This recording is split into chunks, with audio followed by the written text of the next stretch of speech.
Another week and another race in the ARL MxBikes Championship, and this was round 7 at Millville, and this is probably one of my better tracks. It just suits me very well just because the track is more consistency over speed, at least in the races, with the Mount Martin, like going up the hills. Like if you crash in the hills, you're basically just screwed for the rest of the race, right? Especially if you crash in the bottom of the hill. But yeah, a road wasn't too bad. They had it at 0.06 and it got quite eroded. We changed some lines and stuff like that. I will get into that a little bit later. I just rode really good. I felt really good, and the thing is, I did not really feel that good in qualifying. I qualified like 28 with a 154, and that's not super fast, but once the race got on, like I just locked in and just barked the whole race. Like I got over to a good start. Like the first corner was actually really good first moto, ended up crashing in like the second corner or something. Managed to get myself into the around top 10 after the first lap, and then I finished 11th in Moto 1. Another good start, like around top 10 in Moto 2 as well. Finished 8th and I went 9th overall. I just feel like the second motos are just better for me. I don't think that I play better. I just think everyone else plays worse in kind of a way, because everyone else makes more mistakes while I kind of slow down a little bit and make less mistakes. So that just suits my style of riding, and I basically just ride in my comfort zone. But yeah, I have some clips that I want to go through from the stream and some lines from the track. So first of all, let's address the elephant in the room, and that is a TM. As you can see, there's like 3 KTMs and 1 Husky. Everything else is just TMs, and that's just because it's just an advantage to ride the TM, because it just have so much grip and it just pulls really well, and that was especially an advantage in the hills, I feel like. I mean, you definitely could do the KTM, like Neon placed 3rd overall, I think. He was 3rd Moto 2 at least, and Chapstick on the KTM was like around 5th, 6th. So you can definitely make the KTM work, but it was just a lot harder. And Cupcake kind of talked about this on the stream, and I thought I'd just play that clip and I kind of talk on my point of view and stuff like that.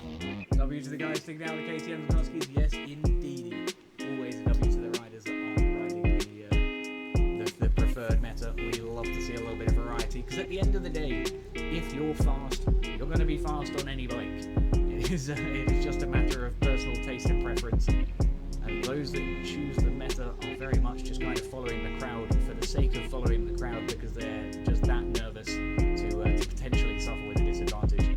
I do understand the TM though. It is a decent chunk more powerful than the other 250s, at least in the straight line. I can see how that would be beneficial in the sand. So I do get the logic behind it, but we do love to see a little bit more variety. And as we said before, I think personally it would be awesome if we got like a pro set of bikes alongside the normal OEMs, but like a pro set of bikes from the OEM team that was homologated, and basically the only difference is the model swap. You know, that's what I would like to see. Because at the end of the day, people basically just ride the same bike anyway, so at least then we'd get a colour variety, you know? That's my logic. So what Cupcake says is basically like, he likes that people don't go with the meta, like just ride their own bike, and he is right. Like if you're good at the game, you're gonna be good either way, no matter what bike you are. The TM definitely has a huge advantage. I think this race showed that you can make the KTM work even with the TM, because 2 KTMs literally placed like top 5, or I think Chapstick was like 6th, and Hayden on the Husky was 9th in Moto 2. I passed him on the last lap for PA. And then he also kind of talked about having like one bike that you can just change the model swap of for pro races, kind of making a pro bike. Although the idea is very good, like I don't have a problem with the idea, but I just feel like I still want different characteristics in the bike, right? Like even though you can change a lot with the setup on the bike, there are some specific characteristics that like each bike have, I feel like some are heavier, some are lighter, like kind of the gearing and engine is different. Like just look at the KTM and Husky, like they're kind of equal speed. I feel like the engine is used a tiny bit different, like how it feels in the engine, and the KTM feels a little bit slippery in the rear tire compared to Husky. Like the Husky is very planted on the ground, while the KTM is not as planted on the ground, right? So I feel like there are small differences between the bikes.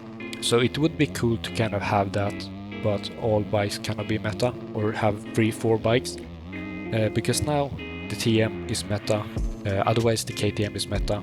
I mean, there were more Huskies when the TM wasn't meta, but still there was mainly KTMs, right? And like it's very hard to balance the bikes and stuff like that. Like I don't feel like the OEM team does a bad job. They have done a really good job. Like this game would be unplayable without the OEM bikes, right? It's just sad that some bikes just work better with the game we have right now, right? And I think a lot of people just follow what the good guys do, kind of. Because if everyone rides the KTM, everyone else is gonna ride the KTM as well, because otherwise they think they are at a disadvantage, right? So I feel it's both like kind of the KTM is working better than most bikes. I feel like the Husky is very able to compete with the KTM. Like I've raced the Husky for like a whole season. I've done it for majority of this season before the TM got meta, and I performed kind of well. Like the reason I didn't perform really good was not because I wasn't on the KTM, right? Although I think having just one bike and just changing the mold swap could be a very good solution. So let's move on to some racing on the track. One really important thing that is really easy to, like a really easy mistake to do, is that you just send the downhill too fast. In qualifying you can do that because you can just go on another lap, but you just lose so much time when you send it in the races, because yeah, you will see. So yeah, coming down here gets a little bit out of control, just goes flying and just flies really far. It just takes so long to get going again, right? On this kind of slow track, you're slowing down a little bit every lap. It might lose you a tenth every lap, but if you crash you're gonna lose like 5 seconds and potentially get cuts as well. So that's gonna kind of equal out throughout the race, right?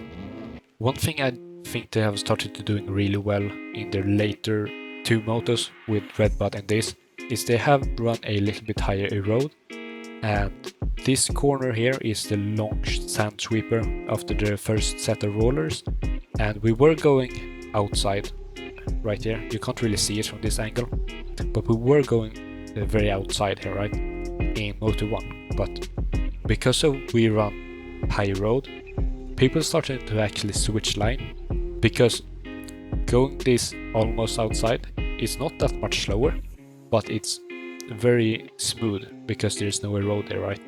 So that's something that is just makes the racing more fun, because the track was very like just follow the leader, one line. You couldn't really pass. I were behind Hayden for like 10 minutes, partly because he was a red name, and for you who don't know, red names means yeah, the other player has, like the player with the red name has high ping, right? And with the really bad net code in this game, they just kind of teleport around sometimes, and they might not be where you see they are. They might be somewhere like to the side of that or something like that. So I was extra careful with that. So the thing I tried to do in the races and qualifying is I was trying to double these first set of rollers, right? And one thing that I really found that helped was riding on the edge here. And you can see it's kind of built up here. There's kind of a bump, and I feel like you get to use a little bit more lip to send it over and get over the first roller, so you can double through the rollers, right? So going a little bit to the right here could help you to get over the first set of roller and kind of jump your way through, right? So the way it would look in action is I come here, get over this jump, I stay to the outside here, try to stay connected to the ground, get on the bump, get over the first roller, and then just try to send it over the others. So let's look at the corner before the long uphill, and there are two very different lines here. There is an inside and there is an outside. I went with the inside in qualifying and the races just because I did not like the outside. Because the rut on the end kind of pulls away, like it falls away on you. So when you're trying to go fast, it's easy that you kind of go off track because the end of the rut doesn't hold you that well. However, the inside is a little bit tricky because you're coming in on the inside here and the rut kind of sends you straight out the track. And the thing I found is you want to hit this kind of scooped out area right here, which would send you in the right direction. So if you look at the outside first, and down, hold wide, and the rut kind of goes away, right? While on the inside, if you come here, we come and we hit this scooped out area and we just get sent in the right direction. As you can see, before the inside it's a little bit more bumpy, and there is a good way to kind of handle that. So basically the thing we do is we land here before the bump, because now my suspension is compressed. You can see it's fully compressed, and what we do is we then jump on this first bump here, right? So we basically just jump and land.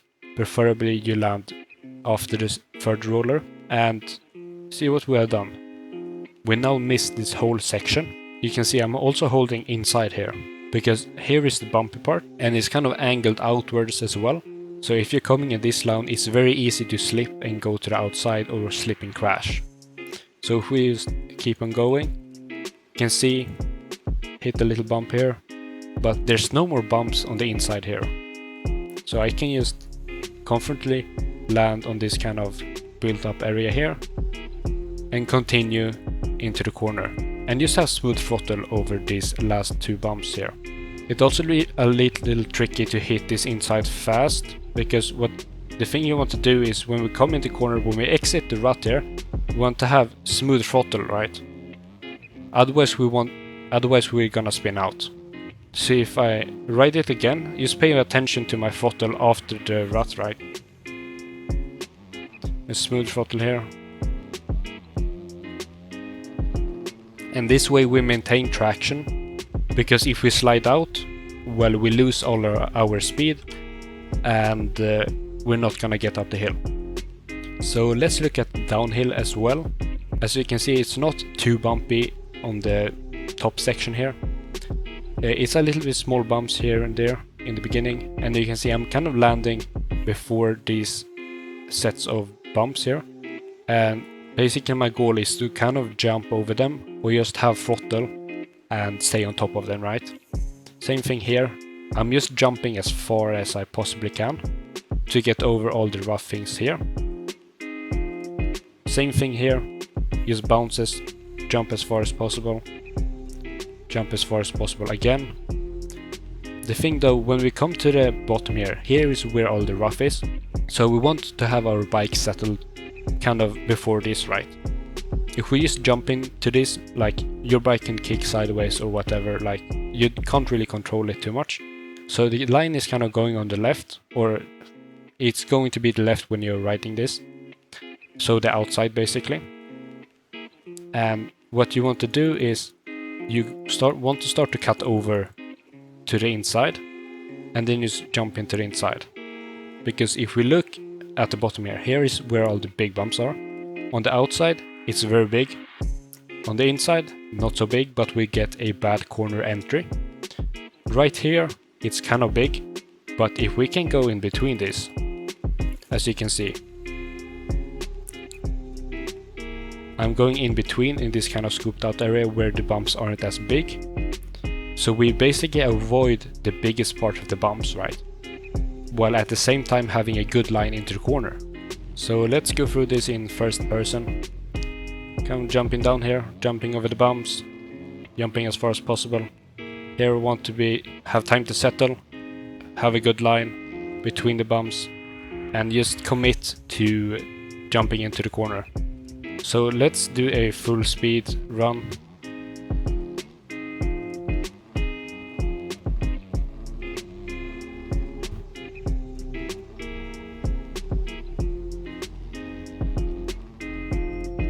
Also notice my throttle in this section. Like, I'm braking is a tiny bit, I'm just letting go of the throttle to slow down, right? But I'm still having a little bit of throttle, just to keep the bike on top of the bumps. Because if I were to let off in the bumps, well, now my bike is going down in between them instead of staying on top of them. So yeah, that's basically all for this race review and track breakdown. If you liked it, like it and subscribe and stuff like that. Join my Discord if you want some coaching or have more questions, or you can just leave a comment if you have questions as well.